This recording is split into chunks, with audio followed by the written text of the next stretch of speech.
Okay.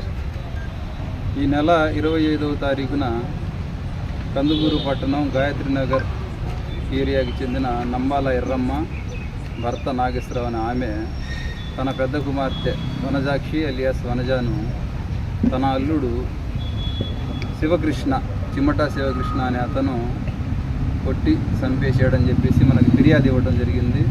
ఈ ఫిర్యాదు పైన 498 302 కేసుగా నమోదు చేసి కందుకూరు పట్టణ పోలీస్ స్టేషన్లో దర్యాప్తు ప్రారంభించడం జరిగింది. ఈ దర్యాప్తులో భాగంగా మనకు తేలింది ఏమిటంటే, ఈ కేసులో మృతురాలికి 12 సంవత్సరాల క్రితం ఈ చిమ్మటా శివకృష్ణతో వివాహం అయింది. వివాహం అయిన తర్వాత వీళ్ళకి 2 ఆడపిల్లల సంతానం కలిగినారు.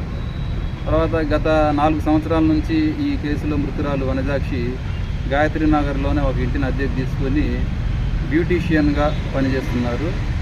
ఈ భర్త శివకృష్ణ అనే అతను ట్రాక్టర్ నడుపుకుంటూ జీవనం కొనసాగిస్తున్నాడు. ఈ శివకృష్ణకి తన భార్య వనజాక్షి పైన అనుమానంగా ఉంది. అనుమానం మీద వీళ్ళు తరచుగా గొడవలు పడుతూ ఉండేవాళ్ళు. ఈ క్రమంలో ఈ మృతురాలి అమ్మ నాన్న వాళ్ళ పెద్ద మనుషుల నుంచి చుట్టుపక్కల వాళ్ళు సర్ది చెప్తూ ఉండేవాళ్ళు. ఇదే విధంగా 25వ తారీఖున వీరిద్దరికీ గొడవ జరిగింది. గొడవ జరిగిన తర్వాత శివకృష్ణ ఈ తన భార్య వనజాక్షిని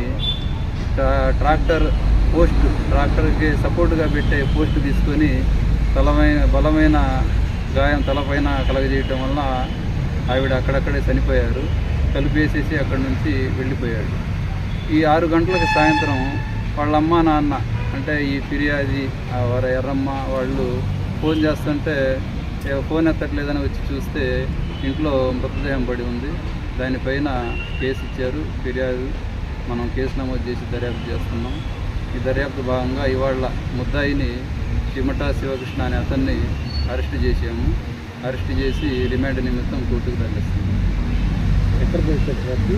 సమస్య లేని ఇల్లు ఉండదు, పరిష్కారం లేని సమస్య ఉండదు. బంధాలు గొప్పవి, బాధలు చిన్నవి. మీ సమస్యని మేము పరిష్కరిస్తాం. రండి మాట్లాడుకుందాం.